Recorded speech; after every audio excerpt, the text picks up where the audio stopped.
My name is David Smock. I'm with the U.S. Institute of Peace, and USIP is very pleased to collaborate with CSIS in sponsoring this important gathering today. We did a similar one with CSIS 2 years ago, and hopefully we're in a somewhat more happy period in Somalia at the moment. It is my privilege to be able to introduce Ahmedou Ould Abdallah, the Secretary General Special Representative for Somalia, based in Nairobi.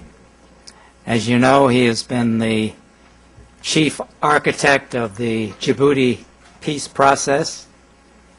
He earlier served as SRSG in West Africa, where he had particular responsibilities for the peace negotiations that led to the border agreement between Nigeria and Cameroon.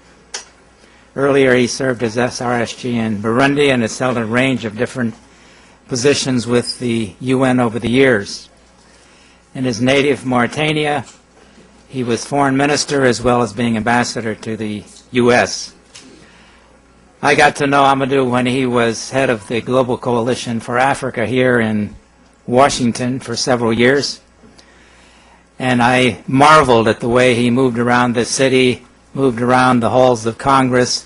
Even though I've lived here for a long time, he was much better operator in this town than I will ever be. USIP is also pleased to be able to have been the publisher of the book that he wrote on his experiences as SRSG in Burundi during a very difficult time. I'm sure we're all eager to hear his reflections on what has happened in Djibouti and looking at the way forward. Ahmedou.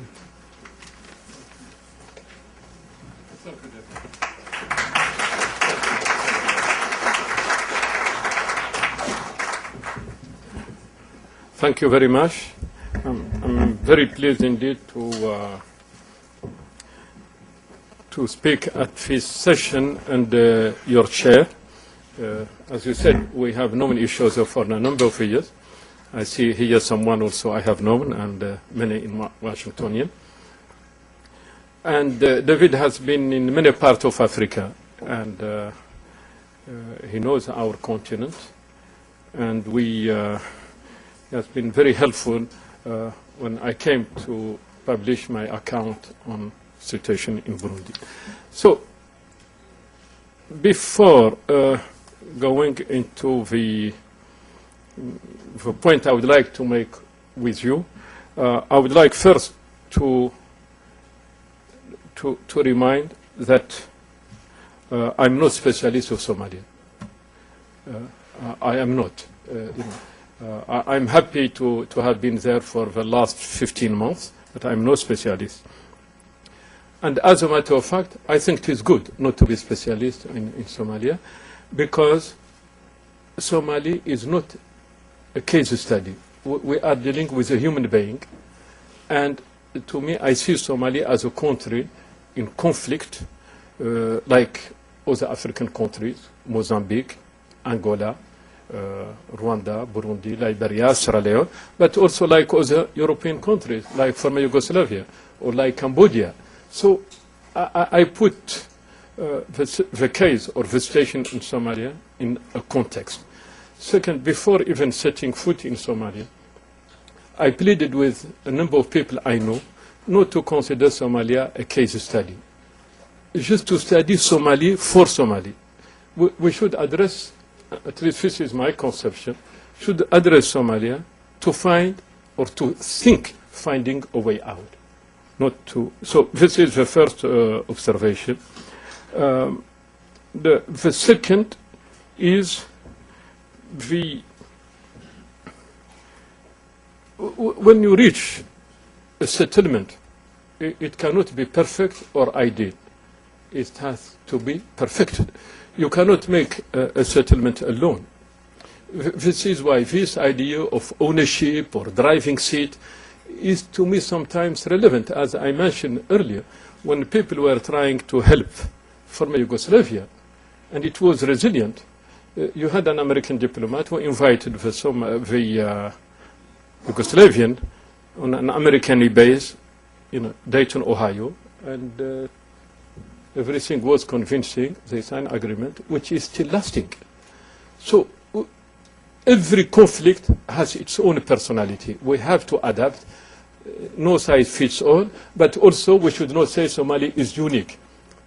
Interference and this is bad.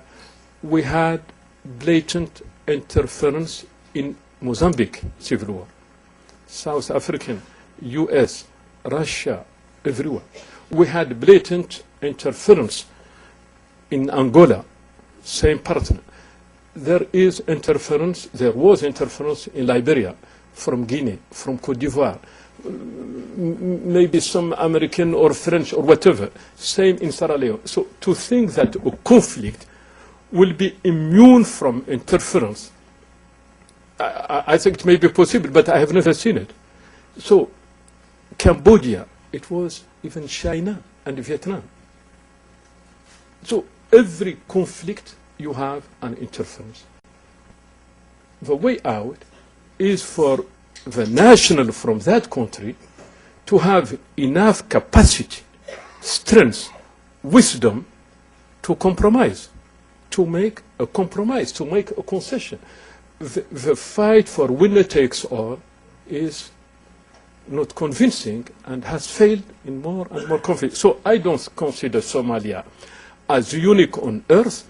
I think it has its specialities and specificities, but it is like any other Asian, African, or European conflict. And this, by this, I'm not saying that interference is welcome. I'm just saying it is unavoidable. So we talk about, because I'm not making them on my presentation, we talk about this Somali 4.5. Somali are like many African and Arab countries, they have a tribal system. But the tribal system, as usual, was manipulated by politicians. But this happened everywhere. And you have this terrible 4.5. How to get rid of them? You need a transition, a period of trust to rebuild the trust. But you change them today, you aggravate the situation, in my opinion. If you find a better solution, do it. But, you know, in Rwanda, and you have Hutu and Tutsi. Maybe 12% Tutsi from what people say, so I'm afraid of figure, or 15% or whatever. In Burundi, they decide to have a government, 60% Hutu, when they are 85, and 40% Tutsi. Compromise to move ahead. Without compromise, there is no progress.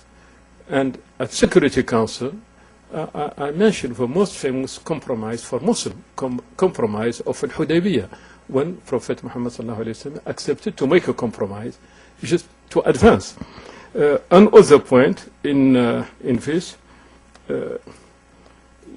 where we are now, in Somalia, I think, is a transition, and should be seen as a transition, not because it is a government of national unity transition, not because it is written till August 2010 or 11. What is important is mentally it has to be seen as a transition till Somalia regain its independence, stability, and above all, dignity. Somalia have so many competent, able people. They need to run their country, and they can do it. But they will not do it if they don't make compromise between themselves. And it cannot be just blaming Europe, America, UN. I think it should be, I think everyone should blame America and Europe, Africa, Arab League, and the UN, and so what?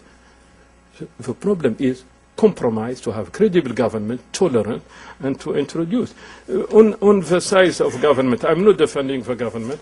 If, I'm like Jibril, if people listen to us, it will have been shorter and so on. But this is even a detail. What is important is the mentality and the objective.